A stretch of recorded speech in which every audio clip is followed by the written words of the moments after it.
നീ എങ്ങോട്ടാ കയറി പോകുന്നേ? നീ അകത്തോട്ടാണ് കയറി പോകുന്നത്. നിന്നോട് ഞാൻ പറഞ്ഞില്ലേ വീടിന്റെ പടി ചവിട്ടരുതെന്ന്. നീ അകത്തേക്കല്ല പോണ്ട, നീ പുറത്തേക്ക്. ഈ പടി കിടക്ക. നീ വീട്ടിൽ താമസിച്ചു പോവരുത്. അത് പറയാൻ നിങ്ങൾക്ക് എന്ത് യോഗ്യത ഉള്ളത്?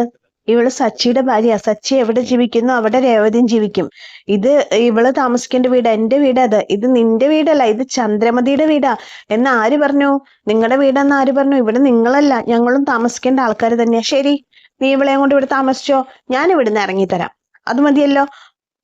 അങ്ങനെ ചന്ദ്രമതി ഇന്ന് ചന്ദ്രോദയം വിട്ട് ഇറങ്ങിപ്പോകുന്നതിന്റെ ഭാഗങ്ങളാണ് ഇന്നത്തെ എപ്പിസോഡിൽ വരുന്ന കൂട്ടുകാരി. അപ്പൊ എല്ലാവർക്കും ചെമ്മന്തിരിപ്പൂവിന്റെ എപ്പിസോഡിലേക്ക് സ്വാഗതം.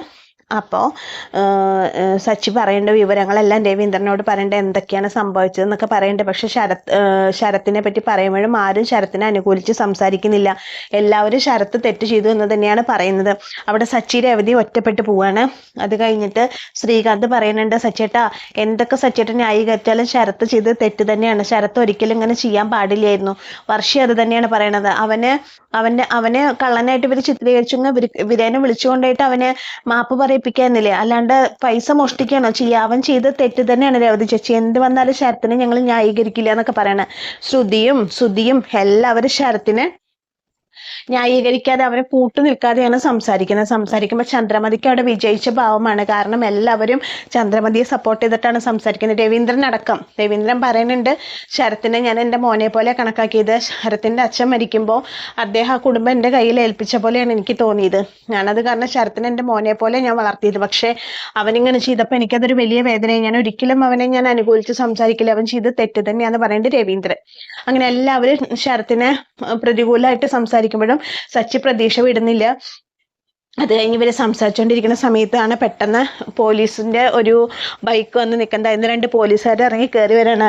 ഏതാ ചന്ദ്രമതിയുടെ വീട് ഇതാണോ എന്ന് ചോദിക്കുമ്പോൾ ചന്ദ്രമതി വന്നിട്ട്, അതെ സാർ ഇത് തന്നെയാണ് എൻ്റെ വീട്. എന്താ സാർ ചോദിക്കുമ്പോൾ പറയും, അല്ല നിങ്ങൾക്കൊരു പരാതി ഉണ്ടെന്ന് പറഞ്ഞേ, ആ പരാതി എഴുതി മേടിക്കാൻ വേണ്ടി വന്നതാ ഞങ്ങള്. നിങ്ങളുടെ പൈസ മോഷ്ടിച്ച പയ്യനെ പറ്റിയിട്ട് പറയുമ്പോൾ സച്ചി പറയും, ഇല്ല സാർ ആ പരാതിയൊന്നും ഇല്ല എന്ന് പറയുമ്പോൾ അതിലത്തെ ഒരു പോലീസുകാരൻ പറയും, നിന്നല്ലേ ഇപ്പം ഞങ്ങൾ അവിടെ കണ്ട, അപ്പോഴേക്കും നീ ഇവിടെ എത്തിയോ? ഇതാണ് സാർ എൻ്റെ വീട്, മറ്റേത് എൻ്റെ ഭാര്യ വീടായിരുന്നു സാർ എന്ന് പറയാണ്. അപ്പം പരാതി ഇല്ല എന്ന് തന്നെയാണോ നിങ്ങൾ പറയണത്? ഇവൻ പറഞ്ഞല്ലോ പരാതിയൊന്നുമില്ല, ഇവന്റെ കുടുംബ പ്രശ്നമാണ്, അതിൽ പോലീസ് ഇടപെടേണ്ട, അതൊക്കെ സോൾവ് ആക്കിക്കോളാന്ന് പറഞ്ഞല്ലോ എന്ന് പറയുമ്പോൾ ചന്ദ്രമതി പറയണേ, എന്നാ ആര് പറഞ്ഞു? എൻ്റെ മുതലാണ് നഷ്ടപ്പെട്ടത്, ഇവിടെ എന്ത് കുടുംബ പ്രശ്നം സാർ? എനിക്ക് പരാതി ഉണ്ട്, ഞാൻ പരാതി എഴുതി തരാമെന്ന് പറയാണ് ചന്ദ്രമതി. അപ്പൊ നീയല്ലടാ പറഞ്ഞു നിന്റെ അമ്മയ്ക്ക് പരാതി ഒന്നും ഉണ്ടാവില്ല, ഞാനതൊക്കെ പറഞ്ഞു തീർത്തോളാം എന്ന് പറഞ്ഞപ്പോൾ നീ നുണ പറയായിരുന്നല്ലേ ചോദിക്കുമ്പോൾ സച്ചി പറയും, ഇല്ല സാർ അത് അമ്മ ദേഷ്യത്തിന് പറഞ്ഞതാന്ന് പറയുമ്പോൾ ചന്ദ്രമതി പറയും, ഒരു ദേഷ്യത്തിനും അല്ല, എനിക്ക് പരാതി ഉണ്ട് സാർ, എൻ്റെ പരാതി എഴുതി മേടിച്ച് കൊണ്ടുപോകണം സാർ, എന്നിട്ട് അവനെ പിടിച്ച് ജയിലിൽ അടയ്ക്കണം എന്ന് പറയാണ്.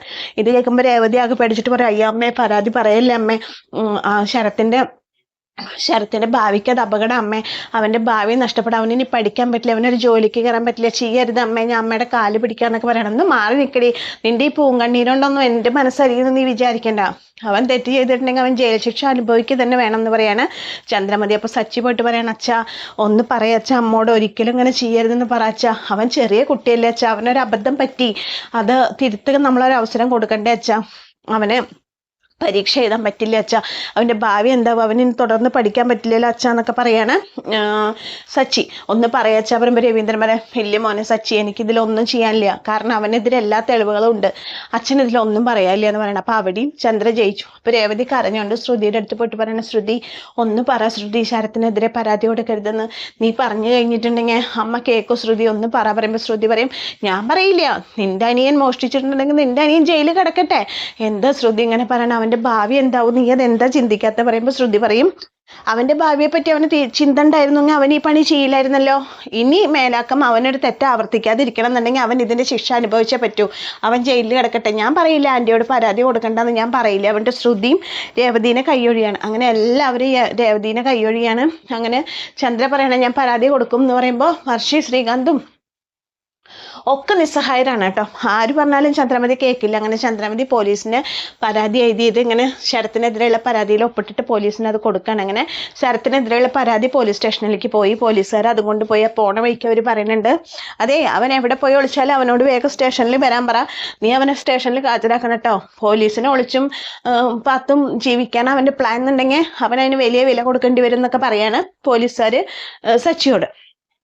അത് കഴിഞ്ഞിട്ട് അവർ പോയി കഴിയുമ്പോൾ ചന്ദ്രമതി ഇങ്ങനെ ജയിച്ച ഭാവത്തിലിരിക്കുകയാണ്. അപ്പോൾ സച്ചി പറയണ, എനിക്ക് സന്തോഷമായി, കാരണം ഇന്നത്തെ ഒരു ദിവസം ഞങ്ങൾ രണ്ടുപേരും ഒറ്റപ്പെട്ടു എന്ന് എനിക്ക് മനസ്സിലായി. നിങ്ങളെല്ലാവരും ഒരു കെട്ടായിട്ട് നിന്നല്ലേ, ഇപ്പൊ ഞങ്ങൾ തെറ്റ് ചെയ്തവരായില്ലേ. ഇതിൽ തെറ്റ് ചെയ്യാത്തവരാരെങ്കിലും ഉണ്ടോ? ആരാ ഇതിൽ തെറ്റ് ചെയ്യാത്ത നല്ലവരുള്ളത്? എല്ലാവരും തെറ്റ് ചെയ്തവരല്ലേ. ഒരവസരം അവന് നന്നാവാൻ ആരും കൊടുത്തില്ലല്ലോ, അവന്റെ ഭാവിയെ പറ്റി ആരും ചിന്തിച്ചില്ലല്ലോ എന്നൊക്കെ പറഞ്ഞിട്ട് സച്ചി കരയാണ്. എന്നിട്ട് പറയാണ്, ഇപ്പൊ എനിക്ക് മനസ്സിലായി ഞങ്ങളിവിടെ ഒറ്റപ്പെട്ടവരാണ്, ഞങ്ങളുടെ കൂടെ ആരും ഇല്ല എന്ന് മനസ്സിലായി. നിങ്ങളെല്ലാവരും ഒരു കെട്ടായിട്ട് ഞങ്ങളെ ഒറ്റപ്പെടുത്തിയതെന്ന് ഞങ്ങൾക്ക് മനസ്സിലായി. സാരമില്ല, ഇതുകൊണ്ടൊന്നും സച്ചി തോൽക്കുന്നു വിചാരിക്കേണ്ട പറയുമ്പോ രേവതിയോട് പറയണ കരയണ രേവതിയോട്, രേവതി നീ വിഷമിക്കണ്ട, ഇതൊന്നൊരു പ്രശ്നമായിട്ട് നീ കണക്കാക്കരുത്. ഈ ഒരു കംപ്ലൈന്റ് കൊടുത്തു എന്ന് വെച്ചിട്ട് അതിലൊന്നല്ല അന്തിമ തീരുമാനം, നീ വിഷമിക്കണ്ട, എന്തായാലും ഞാൻ അവനെ രക്ഷിക്കുന്നു പറയാണ്. അപ്പൊ ചന്ദ്രമതി പറയും, ഇതിലൊരു ന്യായം ഉണ്ടല്ലോ രേവതി, ആ ന്യായം ജയിക്കും പറയുമ്പോ ചന്ദ്രമതി പറയും, ആ ന്യായം അത് തന്നെയാണ് എനിക്കും പറയാനുള്ളത്, ആ ന്യായം ജയിക്കട്ടെ പറയുമ്പോ സച്ചി പറയും, നിങ്ങൾ അങ്ങനെ പേടിപ്പിക്കൊന്നും വേണ്ട, മനസ്സിലായോ? ഞാൻ എൻ്റെ സച്ചിക്ക് ജീവൻ ഉണ്ടെങ്കിൽ, സച്ചിയുടെ കൊക്കിൽ ജീവൻ ഉണ്ടെങ്കിൽ ശരത്തിനെ ഞാൻ ജാമ്യത്തിൽ ഇറക്കിയിരിക്കും, ശരത്തിനെ ഒരു ജയിലിലേക്ക് അയക്കാൻ സച്ചി സമ്മതിക്കില്ല പറയണം. അത് പറഞ്ഞിട്ട് രേവതിയോട് പറയണ, വാ രേവതി പോവാന്ന് പറഞ്ഞിട്ട് അകത്തേക്ക് കയറി പോകുമ്പോട്ടി, നിക്കടി എവിടെ, നീ എവിടേക്കാ കയറി പോകുന്നേ? നിന്നോട് ഞാൻ പറഞ്ഞില്ലേ ഈ തറവാടിന്റെ പടി ചവിട്ടരുതെന്ന്, നാണം കെട്ട് ജീവിക്കാൻ ഞങ്ങൾക്ക് വയ്യ, നീ ഇറങ്ങിപ്പോ ഇവിടുന്ന്, നീ വീട്ടിൽ താമസിക്കേണ്ട പറയണം. അപ്പൊ സച്ചി പറയണം, രേവതി സച്ചിയുടെ ഭാര്യ, സച്ചി എവിടെയുണ്ടോ അവിടെ രേവതി ഉണ്ടാവും, രേവതിക്ക് വീട്ടിൽ കയറണ്ടെന്ന് പറയാൻ നിങ്ങൾക്ക് എന്താ അവകാശം? ഇത് എൻ്റെ വീടാ, നിങ്ങളുടെ വീടോ? അത് വെച്ചിട്ട് നിങ്ങൾ മാത്രം അത് തീരുമാനിച്ചാൽ മതിയോ? ഇവിടെ രേവതിയും കൂടി ജീവിക്കും, അത് രേവതിയുടെ അവകാശം, സച്ചിയുടെ ഭാര്യ എന്നുള്ള നിലയിൽ രേവതി ഇവിടെ താമസിക്കുന്നു പറയാണ്.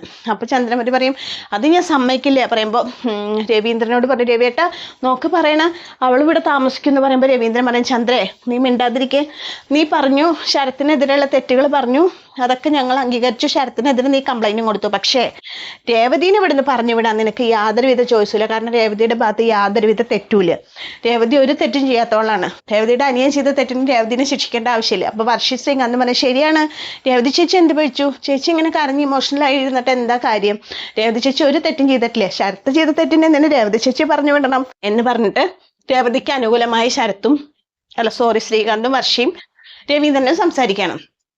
പക്ഷെ ശ്രുതി അത് ആക്സെപ്റ്റ് ചെയ്യുന്നില്ല. അവര് പറയുന്നത് ഇവിടെ നിൽക്കേണ്ട ആവശ്യമില്ല, ഇവിടെ നിന്ന് ഇറക്കി വിടണം എന്ന് തന്നെയാണ് ശ്രുതിയും പറയുന്നത്.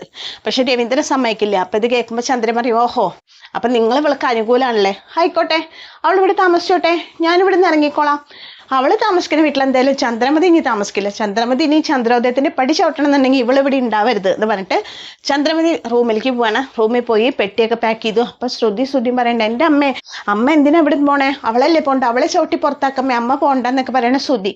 പക്ഷെ ചന്ദ്രമതി പറയും, ഞാൻ എന്ത് ചെയ്യാനാ, അവൾ ഇവിടുന്ന് പോകുന്നില്ലല്ലോ, അപ്പൊ ഞാൻ പോയല്ലേ പറ്റൂ എന്നൊക്കെ പറഞ്ഞിട്ട് ചന്ദ്രമതി അങ്ങനെ ഇറങ്ങാൻ വേണ്ടി അവൾ ഡ്രസ്സുകളെല്ലാം പാക്ക് ചെയ്ത് പെട്ടിയിലാക്കി എടുത്തു. കോണി ഇറങ്ങി വരുമ്പോൾ ശ്രീകാന്ത് പറയണം, അമ്മേ എന്ത് പണി അമ്മ ചെയ്യണ, അമ്മ ബുദ്ധിമോശം കാണിക്കല്ലേ, അമ്മ പോവല്ലേ അമ്മ ഇവിടെ നിൽക്കുക, രേവതി ചേച്ചി എന്ത് തെറ്റിയതെട്ടാന്നൊക്കെ പറഞ്ഞിട്ട് എല്ലാവരും ചന്ദ്രമതിയെ തടയുന്നുണ്ട്. പക്ഷെ ചന്ദ്രമതി പറയുന്നുണ്ട്, നിങ്ങൾക്ക് എല്ലാവർക്കും അവളിവിടെ നിൽക്കണം എന്നല്ലേ ആഗ്രഹം, രവിയേട്ടാ 30 വർഷം ഞാൻ നിങ്ങളുടെ കൂടെ ജീവിച്ചു, ആ എന്നെ മനസ്സിലാക്കാതെ ഇന്നലെ വന്ന ഒരുത്തിക്ക് വേണ്ടിയിട്ടല്ലേ നിങ്ങളിപ്പോൾ സംസാരിച്ചത്, നിങ്ങളെല്ലാവരും കൂടി ഇവിടെ താമസിക്കുക, ഇവളിവിടെ ഉള്ളിടത്തോളം കാലം ഞാനിവിടെ ജീവിക്കില്ല, ഇനി ഞാൻ ഇവിടെ ജീവിക്കണം എന്നുണ്ടെങ്കിൽ ഇവിടുന്ന് പോകണം, ഇവളെ വീടിന്റെ പടി എന്നിറങ്ങണോ അന്ന് ചന്ദ്ര വീടിന്റെ പടി തിരിച്ചു കയറുന്നു പറഞ്ഞിട്ട് ചന്ദ്രമതി പെട്ടിയെടുത്തിട്ട് പോവാണ്.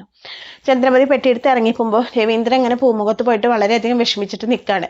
അങ്ങനെ ആ ഒരു ഭാഗം ഇതായപ്പോൾ രേവതി കുറെ തടയുണ്ട്, അയ്യോ അമ്മേ പോവല്ലേ അമ്മേ എന്നൊക്കെ പറയുന്നത്. പക്ഷെ അതൊന്നും ചന്ദ്രമതി കേൾക്കണില്ല. അങ്ങനെ ചന്ദ്രമതി പോയിട്ടും ഇറങ്ങിപ്പോയി. പിന്നെ കാണിക്കുന്നത് ബാമയുടെ വീടാണ്. ബാമയുടെ വീട്ടിൽ ബാമ അങ്ങനെ ഫോണിൽ സംസാരിച്ചുകൊണ്ടിരിക്കണതിനിടയിൽ ചന്ദ്രമതി വരണേ, നീ എന്താ ചന്ദ്ര പെട്ടിയും കിടക്കൊക്കെ ആയിട്ടെന്ന് ചോദിക്കാണ്. ഞാൻ അവിടെ നിന്ന് ഇങ്ങോട്ട് പോന്നു, ഞാൻ ഇവിടെ താമസിക്കണം പറഞ്ഞാൽ എന്ത് പറ്റി ചോദിക്കുകയാണ്. അപ്പോൾ പറയാണ്, രേവതി ഉള്ളിടത്തോളം കാലം ഞാൻ വീട്ടിൽ താമസിക്കില്ല ബാമേ, ഞാനിവിടെ താമസിക്കുന്നത്, അവളേനെ അവിടെ നിന്ന് ഇറക്കിവിടെ സച്ചി തയ്യാറല്ല, രവിയേട്ടനും ആരും തയ്യാറല്ല, അപ്പം പിന്നെ ഞാൻ അവിടെ നിൽക്കേണ്ട ആവശ്യമില്ലല്ലോ, അപ്പം ഞാൻ ഇങ്ങോട്ട് പോകുന്നു എന്ന് പറയാണ്. അത് ശരി, അപ്പം നീ അവളെ ഇറക്കി വിടുന്നൊക്കെ പറഞ്ഞിട്ടുണ്ടായിട്ട് നീ ഇറങ്ങി വരേണ്ട അവസ്ഥയുണ്ടായി പറയുമ്പോൾ ചന്ദ്രമതി പറയും, ഇതെനിക്ക് വീണ് കിട്ടിയിട്ടുള്ള ഒരു അവസരം ബാമേ, അവളെ അവിടുന്ന് ചവിട്ടി ഇറക്കാൻ വേണ്ടിയിട്ട്, ഈ ഒരു അവസരം ഞാൻ ശരിക്കും വിനിയോഗിച്ചില്ലെങ്കിൽ ഇനി എനിക്കതൊരു പറ്റില്ല, എന്തായാലും പൂക്കാരി അവിടെ നിന്ന് ഇറക്കി വിട്ടേ പറ്റൂ, അതിന് വേണ്ടിയിട്ട് ലാസ്റ്റ് കളിയൊക്കെയാണ് ഞാൻ കളിക്കുന്നത്, അതുകൊണ്ടാണ് ഞാൻ ഇങ്ങോട്ട് വന്നത് എന്നൊക്കെ പറഞ്ഞിട്ട് ചന്ദ്രമതി ഇങ്ങനെ പറയാണ്. ഇപ്പൊ ചന്ദ്രമതിയുടെ ദുഷ്ടമനസ്സിൽ രേവതീനെ അവിടുന്ന് ഇറക്കി വിടണം എന്നുള്ള ഒരൊറ്റ പ്ലാനാണുള്ളത്. പക്ഷെ ചന്ദ്രമതി വന്നത് ബാമയ്ക്ക് തീരെ ഇഷ്ടമായിട്ടില്ല എന്ന് ബാമയുടെ മുഖഭാവത്തുനിന്ന് നമുക്ക് മനസ്സിലാവും. അങ്ങനെ ചന്ദ്രമതി ബാമയുടെ അടുത്തേക്ക് ഇറങ്ങി വന്നു. ചന്ദ്രോദയത്തിൽ ആകെ കലുഷിതമായ മനസ്സാണ് എല്ലാവർക്കും. ചന്ദ്രമതി ഇങ്ങനെ ഒരു തീരുമാനം എടുക്കുമെന്ന് ആരും പ്രതീക്ഷിച്ചിട്ടില്ല. അങ്ങനെ ഒരു ഷോക്കിംഗ് എപ്പിസോഡായിട്ടാണ് ഇന്നത്തെ എപ്പിസോഡ് അവസാനിക്കുന്നത്. അപ്പോൾ ബാമയുടെ വീട്ടിൽ ഇനി ചന്ദ്രമതിക്ക് എങ്ങനെ ഉണ്ടാവും എന്താവും എന്നൊക്കെ നിങ്ങളുടെ അഭിപ്രായം എന്ന് വെച്ചാൽ നിങ്ങളുടെ അഭിപ്രായം കമൻസ് ആയിട്ട് രേഖപ്പെടുത്തിക്കോളൂ. അപ്പോൾ എനിക്ക് ഇന്ന് കഥ പറയാൻ കുറച്ച് ലേറ്റ് ആയിപ്പോയി. അതുകൊണ്ട് എല്ലാ കൂട്ടുകാരെയും ക്ഷമിക്കല്ലോ അല്ലേ. അപ്പോൾ എൻ്റെ കഥ കേട്ട് ഇഷ്ടപ്പെട്ട കൂട്ടുകാരെ എല്ലാവരും എൻ്റെ ചാനലൊന്ന് ലൈക്ക് ചെയ്യുക, ഷെയർ ചെയ്യുക, സബ്സ്ക്രൈബ് ചെയ്യുക. ഇതുവരെ സപ്പോർട്ട് ചെയ്ത് എല്ലാവരോടും ഒരുപാട് നന്ദിയുണ്ട്. എല്ലാവർക്കും താങ്ക്